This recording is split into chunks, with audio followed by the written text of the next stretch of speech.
अस्सलाम वालेकुम स्टूडेंट्स, आज मैं आप लोगों को सिखा रही हूँ कि how you have to enter the data for different questions. क्योंकि आप लोगों को मिड टर्म में ये अंदाज़ा हो गया है कि आप लोग कल को जो फंसते हो, जब क्वेश्चन आपके सामने आ जाता है तो उसके लिए डेटा कैसे इंटर करते हैं उसमें कंफ्यूज हो जाते हो। सबसे पहले इसके लिए हमारे पास आ जाएगा data for one sample t test. Data for one sample t test, one sample t test में आपको पता है आपके पास सिर्फ क्या होते हैं, आपके पास ओबियसली सिर्फ पार्टिसिपेंट्स होते हैं, ठीक है, या जिसे कहते हैं सैम्पल होता है आपके पास, वो होता है एज वेल एज उनका आईक्यू स्कोर्स। हो आईक्यू स्कोर्स या एनीवन कोई भी स्कोर्स आ सकते हैं, लाइक इम्पल्सिविटी के कर दे, कुछ भी कर दो, ठीक है, कोई भी स्कोर्स हो जाते हैं। तो आपने जस्ट यहाँ पे क्या करना होता है, अपना पार्टिसिपेंट्स केस आईडी कह सकते हो, इंडिविजुअल कह सकते हो, ठीक है, ये आप लिखोगे और उसके बाद आपके आ जाते हैं स्कोर्स आ जाते हैं। उसके बाद वन सैम्पल टी टेस्ट करते कैसे हैं, इस पे हमारा लेक्चर जो है वो डिटेल में हो चुका है। आई होप कि हमें इस पे दोबारा करने की ज़रूरत नहीं है। आज मैं सिर्फ आप लोगों को डेटा एंट्री सिखा रही हूँ, ठीक है। उसके बाद आपका सेकंड, ये जो मैंने आपको मिड टर्म में दिया था और आप लोग सारे इसमें कंफ्यूज हो गए थे कि data for independent t test. Independent t test का कैसे डेटा इंटर करते हो, देखो उस वक्त आप जिन चीज़ों में कंफ्यूज हुए थे वो बेसली ये पॉइंट थे कि आप लोग जो है ना स्कोर्स एक ग्रुप का एक जगह दूसरे का दूसरी जगह लिख रहे थे। यहाँ पे अच्छा ये मर्ज़ी है, ये इसको आप आईक्यू स्कोर्स पहले लिख के जेंडर बाद में भी लिख सकते हो, ठीक है। लाइक फैमिली सिस्टम कर लो, इधर फैमिली सिस्टम हो सकता है, जेंडर हो सकता है, कोई भी चीज़ जो दो कैटेगरीज में आपके पास डिवाइड है, ठीक है।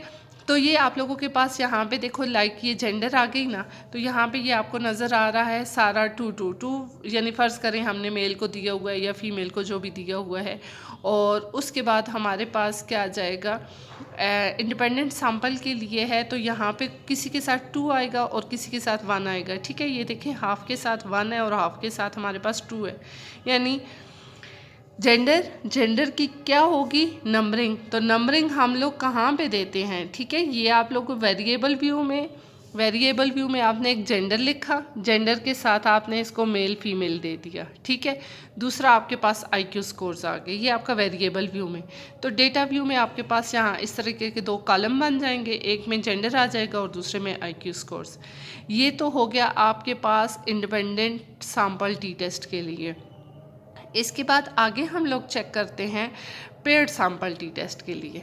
अच्छा, पेयर्ड सैम्पल टी टेस्ट के लिए ज़ाहिर है पेयर्ड सैम्पल में आपको कौन से स्कोर चाहिए होते हैं, प्री टेस्ट और पोस्ट टेस्ट।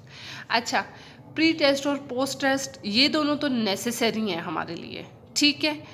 अब इनमें से पार्टिसिपेंट जो हैं वो 10 हैं, लाइक तो पार्टिसिपेंट्स हम कर भी सकते हैं, नहीं भी कर सकते हैं। जेंडर का जो है वो हम देख भी सकते हैं या नहीं भी देख सकते हैं आप, यानी इसमें से जो है तो लाइक इस कॉलम को जो है, लाइक ये वाला जो हमारा कॉलम आ जाता है, इसको हम फॉर द टाइम बीइंग जो है एक्सक्लूड भी कर सकते हैं, यानी हमें इसकी ऐसा ही ज़रूरत नहीं है। हमें जो मेन चीज़ ज़रूरत है वो किस चीज़ की है, प्री टेस्ट और पोस्ट टेस्ट की हमारे पास ज़रूरत है, ठीक है। अच्छा, ये तो आपके पास क्या हो गया, data for paired sample t test. क्यों, ज़ाहिर है पेयर्ड सैम्पल टी टेस्ट में आपको पता है कि आप इसको कैसे करते हो, ओबियसली एनालाइज पे जाते हो, एनालाइज पे जाने के बाद कंपेयर मीन में जाते हो। यहाँ पे पेयर्ड सैम्पल टी टेस्ट आ गया, तो यहाँ पे आपके पास पेयर 1 में क्या आ जाता है, प्री टेस्ट आ जाता है, और यहाँ पे आपका उसी के ऑपोजिट जो है वो पोस्ट टेस्ट आ जाता है, ठीक है। और उसके बाद आगे क्या क्या करते हो ये आप लोगों को अंडरस्टूड है, ये मैंने आपको लेक्चर डिटेल में दिया हुआ है। आज का सिर्फ मेरा टास्क आप लोगों को समझाने का ये है कि आप लोग देखो, ये इसी का वेरिएबल व्यू है, पार्टिसिपेंट्स हो गए, सेक्स हो गया, प्री टेस्ट हो गया, पोस्ट टेस्ट हो गया, ठीक है। अच्छा, दूसरा मेरे पास अभी जो आप लोगों के डेटा आए हैं, बाज़ बच्चे ऐसे हैं कि उन्होंने डेसिमल ज़ीरो नहीं किए हुए। डेसिमल ज़ीरो नहीं करते तो आगे वैल्यूज़ जो हैं वो कुछ से कुछ चली जाती हैं। और यहाँ पे एक और चीज़ जो होती है, ये जो मेयर्स होते हैं ना, इन पे जहाँ पे आगे आपका कंटिन्यूस डेटा शुरू होता है उसको मस्ट है आप स्केल किया करो, नॉमिनल ना छोड़ा करो, ठीक है। और यहाँ पे वैल्यूज़ आप जो देते हो, मेल को 1 और फीमेल को 2, ये आपके पास आ गया, किसका आ गया, पेयर्ड सैम्पल टी टेस्ट का आ गया, ठीक है। अब इसके बाद अगली चीज़ आप लोगों के पास आ जाती है, that is one way ANOVA. तो वन वे एनोवा किसकी एक्सटेंशन है? इंडिपेंडेंट सैम्पल टी टेस्ट के ना। इंडिपेंडेंट सैम्पल टी टेस्ट में हमारे पास जो ग्रुपिंग है वो 2 होती है, उनका मेन डिफरेंस देखते हैं।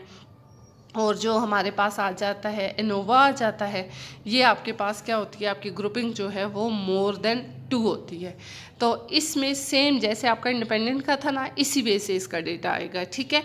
लाइक पहले हम लोग इसको ग्रुपिंग भी कर सकते हो, ग्रुप 1 2 3 भी कर सकते हो, ठीक है। लाइक आपकी एजुकेशन है, primary secondary and higher secondary, ठीक है, उसको भी 1 2 3 कर सकते हो। कोई भी चीज़ ग्रुप जो है आप इसको 1 2 3 देखें, 3 आपके पास ग्रुप, और 3 ग्रुप आप लोगों के पास किस उसमें आ जाएंगे, वेरिएबल व्यू में जाके आप लोगों ने ग्रुप लिखा, ठीक है। ग्रुप के बाद आप लोगों ने उसमें क्या दिया, वैल्यूज़ दे दी, ठीक है। तो वैल्यूज़ में इधर लाइक ये जो मेरे पास एक एग्जांपल है, इसमें हम लोगों ने दी हुई है फिज़िक्स के स्टूडेंट्स हैं, मैथ्स के स्टूडेंट्स हैं, केमिस्ट्री के स्टूडेंट्स हैं, ठीक है। ये हम कोई प्रोवेंस भी कर सकते हैं, कोई सिटी भी कर सकते हैं, कुछ भी, मोर देन 2 कैटेगरीज जब हमारे पास होंगी, ठीक है। और उसके बाद दूसरी चीज़ इसी के साथ हमारे पास इसमें क्या आ जाती है, इसके डेटा व्यू में जाते हैं तो पहले ग्रुपिंग की नंबरिंग दे दी, उसके बाद जो भी हमारे पास स्कोर्स आए, लाइक यहाँ पे अगर इम्पल्सिविटी के स्कोर्स आ जाते हैं या IQ स्कोर्स हैं, कोई भी स्कोर्स आ जाते हैं, ठीक है। अच्छा जी, उसके बाद हमारे पास आ रहा है वन वे एनोवा के बाद आप लोगों ने किया हुआ है 2 वे एनोवा, ठीक है। 2 वे एनोवा में क्या चीज़ होती है, पहले अजम्पशंस अपने माइंड में क्लियर करो। 2 वे एनोवा में आपके पास 2 कैटेगोरियल डेटा होते हैं और 1 कंटिन्यूस डेटा होते हैं, ठीक है। इसमें कैटेगोरियल डेटा कौन सा है, जेंडर भी कैटेगोरियल है, और उसके बाद डोज भी कैटेगोरियल है, और स्कोर्स जो हैं ये हमारे पास कंटिन्यूस हैं। अब डोज देख लेते हैं किस किस्म की डोज है, लाइक ये डोज है ना, ठीक है, ड्रग डोज है, ठीक है। तो ये लो और हाई दे के इसमें हम डिफरेंस जो है वो देख रहे हैं। यहाँ पे सिखाने का आपको पर्पस सिर्फ इतना सा है कि 2 वे एनोवा के लिए डेटा कैसे इंटर करोगे। सबसे पहले सब्जेक्ट आ गया, एक कैटेगोरियल डेटा आ गया, जेंडर हो गया, ठीक है, उसको मेल फीमेल आपने दे दिया। दूसरा कैटेगोरियल डेटा आपके पास डोज आ गई, लो और हाई आपने दे दी। जो नेक्स्ट आपके पास है वो कंटिन्यूस डेटा है, वो स्कोर्स आ गए हैं, ठीक है। अब इसके बाद आप डेटा व्यू पे चले जाते हो, और डेटा व्यू में आप लोगों के पास आ जाता है सब्जेक्ट है, जेंडर है, डोज है और स्कोर्स है, ठीक है। इसको बहुत केयरफुली आप लोगों ने करना है, ठीक है। उसके बाद आगे आप लोग जो है आ जाता है आप लोगों का लीनियर रिग्रेशन। 2 वे एनोवा के बाद आपका हो गया लीनियर रिग्रेशन। लीनियर रिग्रेशन पे अभी जो है मैंने आपको लेक्चर नहीं दिया हुआ, लेकिन लीनियर रिग्रेशन की जो मेन अजम्पशन है, ज़ाहिर है मैंने आपको मैनुअली उसको बता दिया है, ठीक है। लीनियर रिग्रेशन की जो अजम्पशन है वो हमारे पास क्या होती है, कॉन्टीन्यूस डेटा होता है दोनों, ठीक है। उनके दरमियान हम देखते हैं लाइक ये एजुकेशन है और अर्निंग है, ठीक है। आपके लाइक ये भी कह सकते हो, स्कोर्स कह सकते हो, और स्कोर्स के साथ जो है वो, और स्कोर्स के साथ क्या चीज़ लेके जा सकते हो, अर्निंग कर सकते हो, या हाई स्कोर्स जो है उनकी जॉब अपॉर्चुनिटी ज़्यादा है।